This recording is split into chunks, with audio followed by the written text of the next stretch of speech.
What's going on, guys? Thanks for tuning in. It's been a little while. I almost forgot how awkward it is to look at myself and record myself speaking, but we're going to get through it, get used to it again. So today we're going to cover High Rock Lake. I'm basically just going to go over my day there, and then I really want to cover what to expect if this is your first time going to High Rock, because for me, I had never been there. I didn't practice. I showed up and just winged it, essentially, and there was not much to be found online about it. Like, trying to do research for the tournament, just to get an idea of what the water quality was like, what the fish do there, and I really couldn't get a feel for it. So hopefully I can give you guys some insights, whether you're familiar with High Rock Lake, but especially if you're new, it's going to be your first time there. Hopefully you can watch this video and at least give you an idea of what you're stepping into.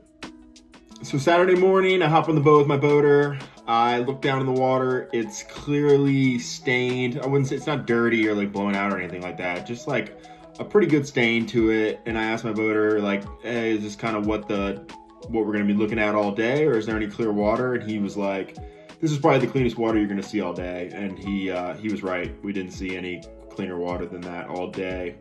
If anything, it got a little more stained as we went back into some of the creeks and stuff like that. So we start the day, we pull up to a bridge. And so when I had talked to him the night before, he had told me we were going to be fishing shallow docks all day. So we pulled up to this bridge and I was like, all right, well, this isn't what I was really expecting. And so we actually stayed at this bridge for the first 4 to 4.5 hours probably on that one bridge, going up and down it. So when we first pulled up, I had a little Rocco on. It's a little square bill crankbait, if you don't know what it is. Probably dives 4 or 5 feet deep. And this bridge was dropping off. It had some rock, like some riprap, like you would think of like you'll see it in the video. It has that riprap on the side. It was probably in some areas getting down out to about 8 feet, the rock.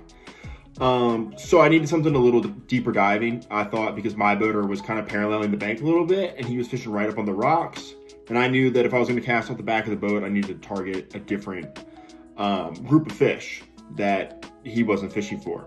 So I tied on a DT10 and started trying to crank that break at the end of the rock line. And right away, I put a 4-pounder in the boat. And I'm like, wow, I might be able to do something here. And we keep moving down the bank. Maybe 2 minutes later, I hook into this fish, and I'm like, here we go, it's happening. Like, the one tournament I've won as a co-angler, I won it cranking. There he is. When you're cranking, you can have some magical days where they're just on it. And I was like, in my head, I was like, it's happening. And then you see here, it is a catfish. I got a catfish. Damn. Literally. And so I get that slimy sucker off, and within a couple minutes, my boater gets hooked up. He's just throwing that DT6 right up on the rocks. Like I said, he was more getting right up on him than I was.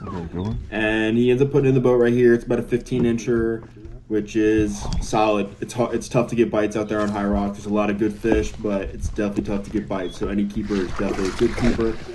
So after that, it goes a little dead. We come up that side of the bridge, go around, fish the other side of the bridge, and then as we're coming back up it, you see I'm throwing something a little different here. It's a swing head, but I kind of decided it wasn't really the deal. You kind of want to be more of a point or off the bank where you're dragging it off rock. But anyways, you see he gets hooked up with a fish here. He fights it for a little while because it's a pretty good one. So I'll kind of cover differences between the way we were cranking. I prefer to speed crank. So if you saw me cranking in the first clip, I'm burning it, and that's how I got my bite. And then he was kind of just crawling his crankbait. So if you're wondering whether or not you should be burning it, crawling it, I don't have the answer for you because they hit both. But he eventually gets this fish in the boat. It's like a 4 1/4, which is a tank. A little bit bigger than the one I had. So he's got 2 for over 5 pounds. I've got 1 4-pounder. I mean, it's a pretty good start, honestly. So about 5 minutes later, I lose one of my only 2 DT10s that I brought, because remember, I thought we were fishing shallow docks. And I tied on a totally different color DT10 because it's the only other one I had. It was like a natural bluegill color, which is totally different than what we were throwing. We were throwing a citrus, kind of chartreuse looking crankbaits in that dirty water. And this fish didn't seem to care. I got hooked up again. It's a big fish.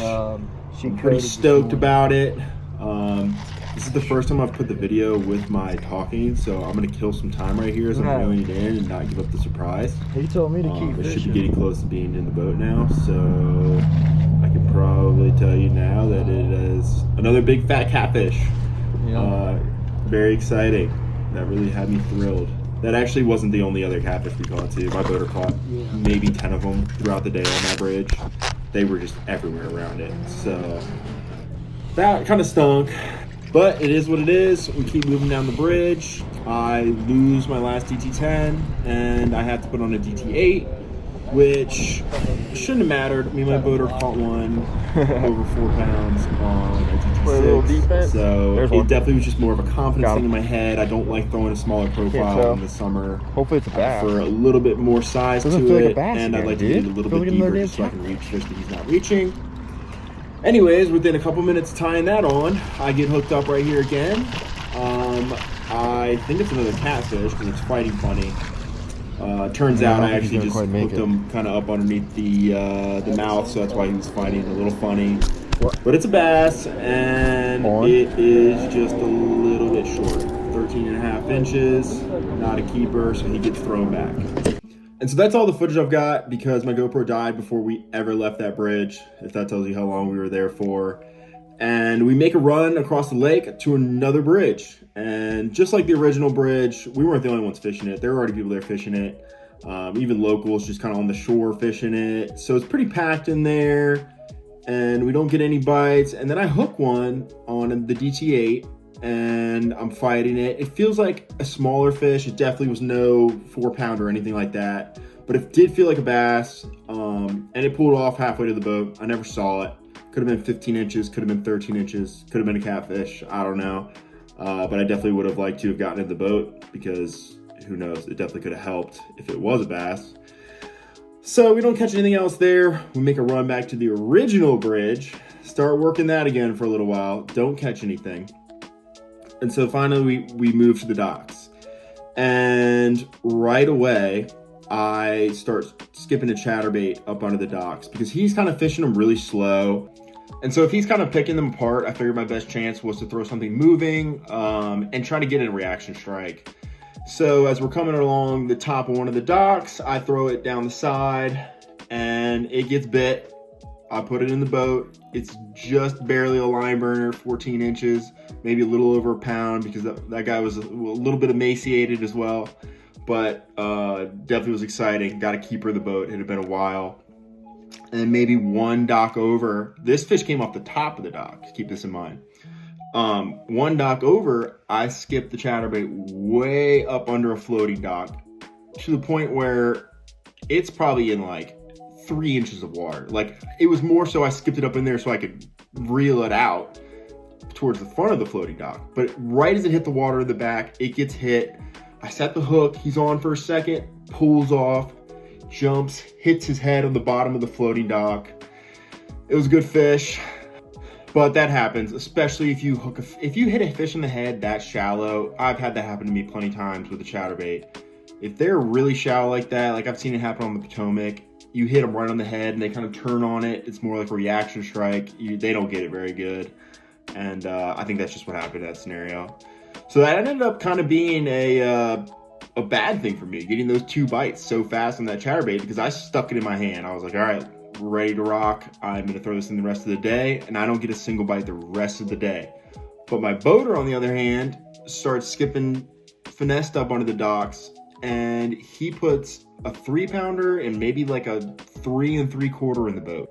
And this is all like within the last hour.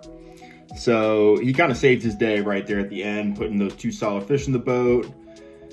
And believe it or not, right in the last 10 minutes, we stopped at the bridge again.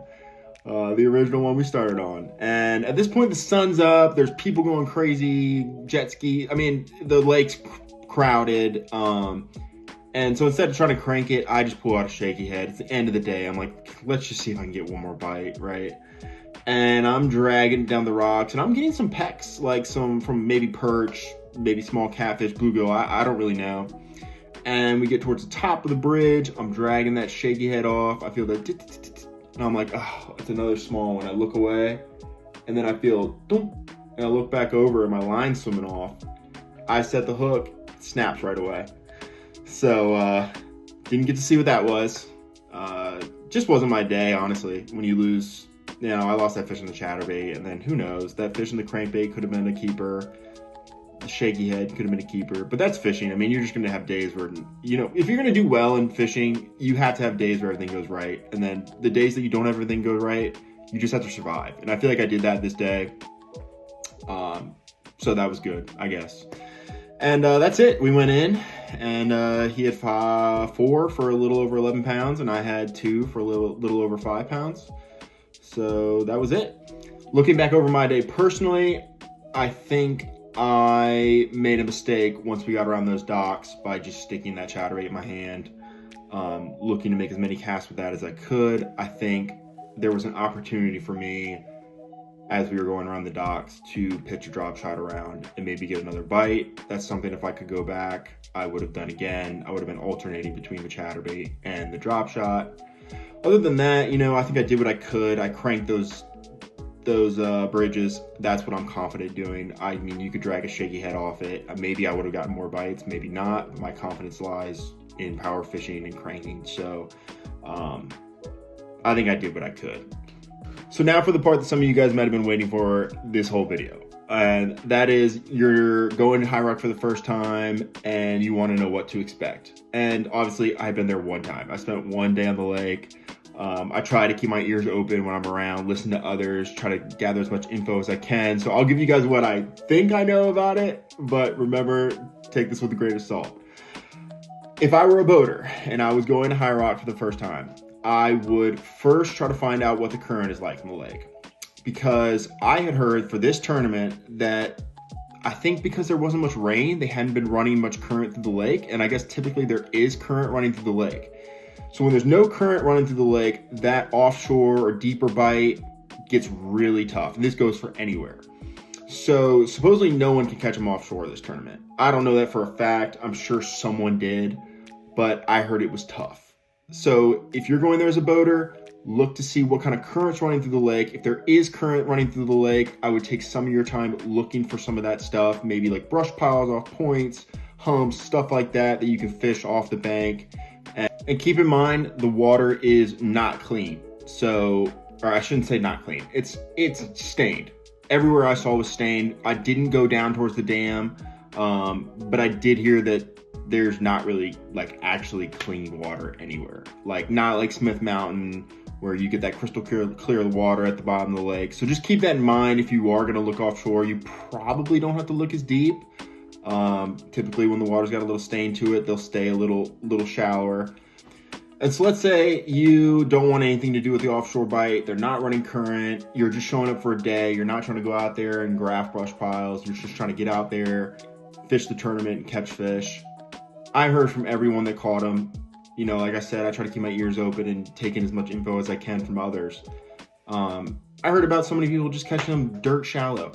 So if you are just showing up, you're comfortable shallow water fisherman, just get up on the bank and cover water. That's what I would do if I were you, because I heard they're up there and I saw it firsthand myself. We caught them around the docks. I had that fish in about 3 inches of water hit the chatterbait.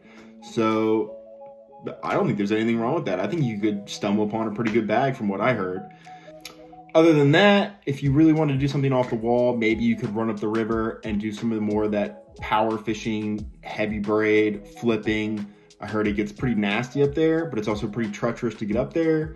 So I would totally leave that to the locals. I wouldn't risk it. It sounds like there were plenty of fish caught on the main section of the lake, shallow. If you prefer to fish shallow, I would just stay in that area and just cover water. But obviously that's just a personal preference. I like to cover water a little more. I know some people like to pick stuff apart, and it works both ways, whatever your confidence is or whatever you are better doing. But there's definitely a shallow bite going on. Now for the co-anglers. If I was a co-angler doing this again, I saw so many people fishing bridges. So chances are you get a boater, you're gonna fish a bridge at some point. And so these bridges drop so they have the rock on the side. Deepest the rock will go maybe 8 feet, but they will drop down into 16 feet, just depth-wise on that drop on the side of the bridges. So whatever you want to do with that given information, drag a shaky head, crank it, Carolina rig, whatever your confidence is in that kind of situation, a little bit of stained water.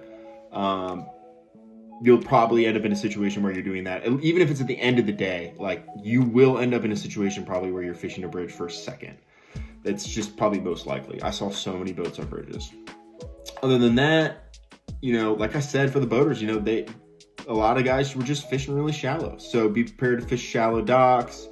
I don't know if some guys are fishing lay down. I don't really know exactly what they were fishing shallow, to be honest. I would assume docks. So, you know, be ready to skip some docks, whatever you like to do around that. It's a little bit of stained water. And then, you know, if you do end up with someone fishing offshore, I didn't hear of anyone really catching them offshore, so I can't give you a good answer of what to throw out there. But personally, when the water gets a little stained like that, I do like to drag around a wobble head if there's some rock. A shaky head is always a go-to. Carolina rig, if you're comfortable with the Carolina rig. And, you know, if you want to get really crazy with it, you know, bring out a big plug and reel it around if you want to try to get a big bite or something.